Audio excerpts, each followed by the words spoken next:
De nos jours, les artisans du vin cherchent à déchiffrer le langage de la terre, conjuguer leur amour pour la nature afin d'extraire la quintessence du terroir dans chaque bouteille. Je vous invite dans cette fabuleuse traversée des vignobles français, un voyage vibrant et épicurien où novices et fins connaisseurs se réunissent pour vivre l'Odyssée du vin. Enfant du plus grand fleuve de France, j'ai souhaité commencer par la Loire, qui offre de sa source à son embouchure un terroir riche et multiple. Nous sommes ici en Ardèche, au Mont-Gerbier-de-Jon. C'est là, sous cette roche, que la Loire prend naissance. Bonjour Joseph, tu es la figure et le réalisateur de notre programme Odyssée du vin. Est-ce que tu peux te présenter pour nous? Bonjour Alix, merci de me recevoir chez vous, dans vos bureaux Épopée. C'est un plaisir et évidemment je peux me présenter. Je suis un amoureux du vin et de nos terroirs. C'est pour ça que on a décidé avec Épopée de faire ce programme, l'Odyssée du vin. Moi, j'ai fait beaucoup de théâtre avant, dès l'adolescence. J'ai été formé au cours Jean-Laurent Cochet. Et puis après, j'ai bifurqué vers le monde du vin, vers la production un petit peu, mais beaucoup plus le commerce. Pourquoi ça? Comment t'es venue la passion du vin? C'est une passion qui m'a été transmise par la famille, notamment par mon père surtout. C'est mon père qui nous a transmis à ses enfants dès le plus jeune âge l'amour du vin par l'apprentissage de la dégustation, bien sûr, chaque fois raisonnablement. Mais c'est vrai que très jeune, le dimanche, on avait droit à notre petit verre de vin. Si on s'en aperçoit pas tout de suite petit, c'est très vite transcendant quand on goûte des vins. Et tout d'un coup, on s'assoit et dit là, il se passe quelque chose. Là, il se passe quelque chose. Et en fait, j'ai ça en moi depuis très longtemps. Et moi, ce que j'aime, c'est raconter des histoires. C'est pour ça, donc, je suis passé au cours Jean-Laurent Cochet, j'ai eu un apprentissage théâtral, j'ai rejoint après le monde du vin par le commerce, et puis ça bouillonnait en moi, j'avais envie de réunir tout ça, je voulais raconter des histoires, je voulais raconter le terroir. Nous continuons ensemble notre descente du fil de la Loire. Après avoir vu en Auvergne comment le vin est arrivé dans nos régions, nous allons voir ensemble comment il s'est étendu, comment les vignerons de génération en génération repensent leur métier et portent à l'excellence des grands cépages. Et bien voilà, donc l'Odyssée du vin qui ne s'appelait pas encore comme ça, mais cette envie de montrer nos producteurs français, je l'avais depuis longtemps et c'est grâce à Épopée et la rencontre avec Romain où on s'est tout de suite fait confiance. Et c'est pour ça que je remercie énormément Romain pour ça et Épopée d'avoir pu, on a pu concrétiser ce projet. Et d'ailleurs, c'est Romain qui a trouvé le nom Odyssée du vin qui, je trouve, va très bien avec ce que je voulais montrer parce que les terroirs français, l'aventure viticole, depuis qu'elle existe, c'est une grande odyssée. On s'est rencontrés à Paris via un proche qui avait entendu parler d'Épopée, qui savait les envies qu'avait Romain de mettre en valeur la France, de raconter la France, de raconter nos territoires à travers plusieurs programmes. C'est là où je dis, mais attends, l'idée de l'Odyssée du vin, qui ne s'appelait pas encore l'Odyssée du vin, collerait vraiment. Donc, il nous a tout de suite dit oui. Donc, je reviens à mon propos. On s'est tout de suite dit, bon, je vais te montrer ce que je veux montrer dans l'Odyssée du vin. On est allé chez un vigneron, dans le pays nantais, dans le Muscadet, justement. Et là, c'était légendaire. On est rentré chez lui. Son chai, c'est comme une grotte au milieu, il y a un âtre. On arrive. Il avait 5 amis, des chasseurs, un boucher. Et on arrive, les grives pendaient au-dessus du feu. Il y avait une marmite d'eau Samuel et de foie de veau et de riz de veau qui bouillonnaient. Et là, on a sorti les huîtres, le pâté, les fromages. On est rentré à 11h. Le temps s'est arrêté. C'est passé comme quelques secondes. On est ressorti, il était 23h. Et en forme, hein, parce qu'on a bu que du bon vin. Et en fait, il n'y a pas eu d'abus, il n'y a pas eu d'excès. Il y a eu une certaine ivresse, cette ivresse que raconte Baudelaire. Et on était à fond dans le terroir, quoi. Et on s'est dit, voilà, ce qu'on veut montrer à l'écran, c'est ça. Alors forcément, cette intimité qu'on a eue dans ce chai avec Romain, où on a décidé de lancer l'Odyssée du vin, c'est pas ce moment-là qu'on voit à l'écran.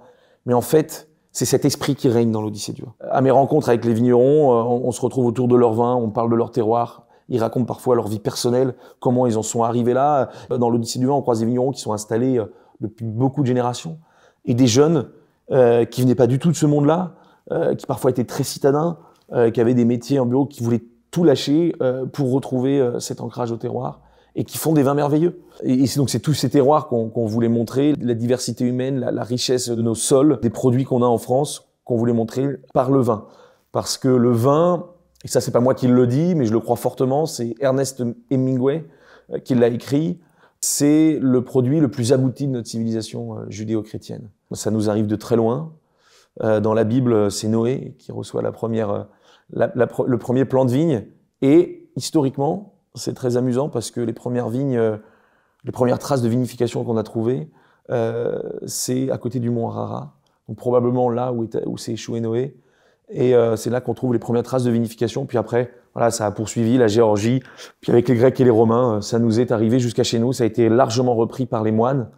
Et en fait, la vigne nous a sédentarisés parce que c'est une liane qu'il faut couper chaque année, qu'il faut maîtriser. Et effectivement, ça aurait été très fastidieux, mais pourquoi pas bientôt sur Épopée tout un film documentaire sur cette histoire du vin qui nous vient de très loin. Mais déjà aujourd'hui, dans l'Odyssée du vin, en parlant aux vignerons qui font le vin, on aborde tous ces sujets. Et en fait, on est aujourd'hui l'héritier de toute cette aventure-là. Donc c'est pour ça que le terme en fait Odyssée est très très bien choisi. C'est une Odyssée tant parce que le produit en lui-même, l'aventure du vin, l'aventure de la grappe de raisin, du vitis vinifera, est une Odyssée.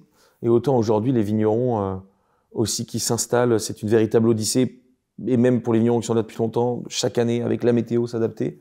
Et puis finalement, on me suit à travers nos vignobles, un peu voilà, comme une aventure, exactement comme une Odyssée. C'est Romain qui a trouvé ce nom-là, l'Odyssée du vin, et ça colle très bien voilà, à ce que je voulais faire, traverser les vignobles. La première saison, on s'est attaché au vignoble de la Loire, donc le fil rouge, c'est le fleuve, parce que moi voilà, je suis un enfant de la Loire, hein, je suis fils de ce fleuve des rois. Et donc c'était important pour moi de commencer par la Loire. On commence au Mont Gerbier-de-Jonc, à la source. Et là on va descendre, on va arriver à les premiers vignobles, la Loire volcanique, les vins d'Auvergne, de Roanne, les Côtes de Forêt, à Saint-Pourçain. Et dans le deuxième épisode, on arrive sur les vins du centre Val-de-Loire, donc les appellations de Sancerre, Pouilly-Fumé, Maine-tout-Salon, Reuilly, ainsi pour les plus connus, mais aussi la Charité-sur-Loire, Tannay et les Coteaux du Giennois. On peut pas tout voir, on peut pas voir toutes les appellations, mais on voit des vignerons voilà, dans 3 appellations. Je ne dis pas lesquelles, vous le découvrirez, mais on parle quand même de toute l'appellation, de toute la région Centre-Val-de-Loire. Effectivement, le cœur, c'est le vin, c'est l'Odyssée du vin, mais en fait, le vin, c'est tellement riche, ça aborde tellement de sujets, tant historiques, géographiques, géologiques, c'est tellement riche que ça s'accorde avec beaucoup de choses, et évidemment avec d'autres produits. On parle des accords mets et vins, c'est une évidence. Donc, on va à la rencontre aussi, en plus de ces artisans vignerons, de producteurs locaux, qui peuvent faire de la viande, du fromage, mais pourquoi pas aussi, ça peut être des artisans, on verra à l'avenir, qui travaillent le bois, qui travaillent des objets, parce que on peut très bien faire des liens avec le vin. Donc ça, on va aller découvrir ça au gré de notre périple, au gré de notre odyssée. Dans ton programme, tu vas à la rencontre de producteurs viticoles, évidemment, mais aussi de producteurs d'autres produits de la région. Quels critères tu les choisis et pourquoi avoir fait ce choix? Les critères, c'est un critère régional. Là où les régions qu'on traverse, en fait, on s'arrête chez les gens qu'on croise, quoi. Et d'ailleurs, c'est fou, en préparant ces documentaires et en les réalisant aussi. Parfois, sur le tournage, je pouvais raconter une anecdote de tournage qui est très amusante. C'était en Auvergne. Donc, le documentaire, on l'a préparé. Et déjà, dans la préparation, quand on voit la richesse des artisans qu'on a qui travaillent le terroir, on a envie de tout montrer, quoi. On a envie de tout montrer parce que tous les kilomètres, il y avait un fromager, quelqu'un qui faisait de la viande, un tisserand. Et en fait, quand on leur parle, quand on va à leur rencontre, c'est génial. C'est ce que propose l'Odyssée du vin. Et au moment du documentaire, une anecdote de tournage, c'est qu'on tournait, on a un planning très serré à suivre. Et aussi, en même temps, il faut prendre du temps avec les artisans, les producteurs. Et en fait, on allait d'un producteur à l'autre et les équipes de tournage, on peut pas s'arrêter là parce que on voyait des panneaux, etc. Mais on aurait tellement eu envie, mais on ne pouvait pas. Donc, il faut regarder ces documentaires pour aller à la rencontre à travers l'écran de tous ces artisans. Et en plus, ça vous donnera des idées pour après y aller en vrai. Mais venez d'abord sur Épopée parce que c'est un voyage que vous aurez le soir avec vos enfants, avec votre femme, entre amis. Et après le boulot, une ouverture sur nos campagnes, sur nos terroirs qui est hyper importante à avoir. De cette façon-là, tu nous refais découvrir la France des campagnes. Je vous emmène à travers nos terroirs, ouais. Et alors, du coup, le terroir, est-ce que tu peux nous parler de cette notion qui a l'air d'être vraiment au cœur de ton programme? Alors, il y a pas mal de disputes, enfin disputes, c'est un grand mot, mais beaucoup de gens n'ont pas forcément la même définition du terroir. Alors, je ne ferai pas une définition par l'étymologie. C'est effectivement, quand on parle de terroir, la première chose qui nous vient, c'est la terre. Mais le terroir, c'est plus que ça. C'est pas que le sol, c'est pas que la terre. Le terroir, on peut le définir, 3 éléments définissent le terroir. C'est le sol, évidemment, mais l'homme et le climat. Et donc, en fait, la pièce maîtresse du terroir, c'est l'homme. Et que fait-il des éléments qu'il a reçus? comment il va le transmettre. Ils nous le disent tous, cette terre qu'on a reçue en héritage, notre souci c'est de la valoriser, de la mettre en valeur par le produit qu'on en sort, mais aussi une grande préoccupation qui est très environnementale, c'est qu'est-ce qu'on va laisser après derrière nous et comment les générations d'après pourront aussi toujours sortir de cette terre l'excellence. Donc c'est un travail qui est dans l'immédiat, parce que le produit que l'on va sortir répond aussi à une météo qu'on a eue cette année, et on va toujours essayer de faire le mieux, mais aussi on va penser à ce qui va venir après. Que ce soit dans un flacon, dans un verre de vin, ça nous permet de goûter, d'avoir la saveur du terroir, qui est différent chaque année d'ailleurs, avec quand même une trame qui est toujours constante. Et c'est très marrant de voir, et ça, je veux pas en dire trop, mais on le voit très bien dans l'Odyssée du vin. C'est pour ça, venez voir, parce que il y a quelque chose d'assez magique et d'assez surprenant. C'est que parfois des vignerons qui sont voisins de 100 mètres ne sortent pas le même vin, qui sont sur un terroir similaire. Alors parfois, même à 100 mètres, il y a une veine de calcaire ou quelque chose, une veine de pierre qui va donner des vins différents, ça c'est la terre. Mais parfois, sur un même sol, eh bien, on a le caractère du vigneron. Et c'est pour ça qu'on dit qu'il y a des vins féminins, des vins masculins. Et une vigneronne ou un vigneron ne vont pas faire le même vin sur un même terroir. Je dis ça, mais que ce soit deux hommes entre eux, quelqu'un qui est plus réservé et quelqu'un qui est plus sanguin, ne vont pas faire les mêmes vins. Parce que c'est pas le même chef d'orchestre. C'est pour ça que aucun pianiste, aucun violoncelliste joue un morceau pareil.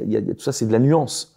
Mais cette nuance, elle se voit, elle s'écoute, elle se goûte. Nos terroirs français, c'est un grand nuancier. C'est une grande palette de couleurs, de saveurs, d'arômes qui sont dus aux différentes pierres qu'on a. On a une des richesses les plus grandes au monde, la France. Et c'est ce qu'on essaye de montrer à l'écran, en rendant honneur, en essayant de s'effacer à travers tous ces artisans qui mettent leur énergie à nous donner le meilleur. Mais alors, comment justement l'homme imprime autant sa patte dans le vin? Comme un chef d'orchestre ou comme un musicien imprime sa patte sur un morceau qui est le même pourtant. Et pourtant, ce qui est paradoxal, c'est que le musicien, et comme le vigneron, va d'abord dire il faut que je m'efface pour laisser la place à l'auteur et sublimer ce qu'a fait l'auteur. Pareil, le vigneron s'efface devant le terroir, à travers ce qu'il a reçu pour le sublimer.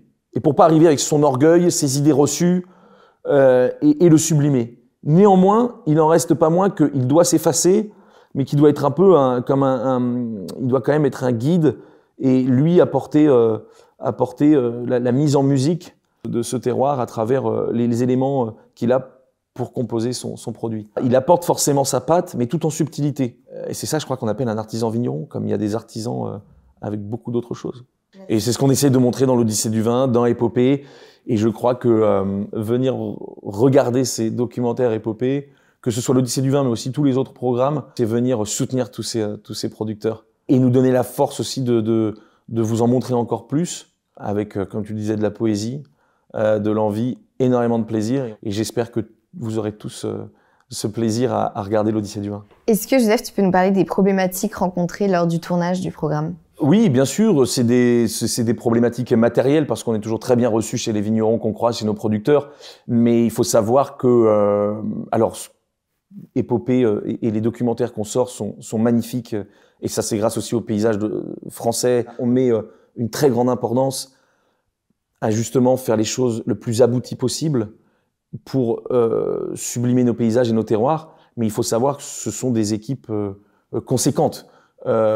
Aujourd'hui, l'Odyssée du vin, un épisode, il y a toute la pré-prod qui dure longtemps, le repérage, aller en rencontre des producteurs avant d'aller tourner. Donc ça, c'est une équipe de 3 personnes où on va regarder et là, on sélectionne déjà nos plans. C'est déjà une semaine, 10 jours de travail. Donc je crois que c'est ce plaisir qu'on prend aussi à écrire et à trouver comment, par les questions qu'on se pose, on va sublimer le terroir. Donc on écrit. On échange avec les producteurs, on va les voir, on échange avec eux, on s'inspire de ce qu'ils nous racontent et ensuite on écrit la structure de notre voyage, de notre odyssée. On prépare un voyage, on fait un carnet de route et après on y va. Et alors, c'est écrit évidemment, puis toujours il y a des choses qui se passent, des choses qui changent, il y a toujours une part d'imprévu qui rend aussi la chose délicieuse. L'Odyssée du vin, par épisode, c'est 1 semaine de tournage. 6-7 personnes présentes, de l'ingénieur son, aux chefs cadreurs et aux autres cadreurs, aux régisseurs, moi-même, c'est des gens à loger, des gens à nourrir. On choisit le meilleur matériel. Donc tout ça, oui, a un prix et c'est les abonnements à Épopée qui nous permettent de produire ces documentaires magnifiques qu'on veut continuer de réaliser.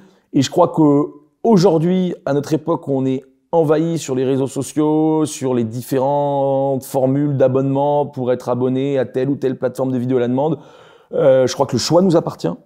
Qu'est-ce qu'on veut voir? Qu'est-ce qu'on soutient?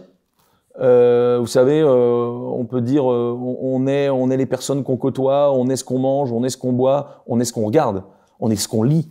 Et on est profondément ce qu'on regarde. La paysannerie française, quand on voit ce qui était il y a 500 ans et ce que c'est aujourd'hui, ça se réduit presque en peau de chagrin. Il y a des artisans à soutenir, il y a des paysans à soutenir.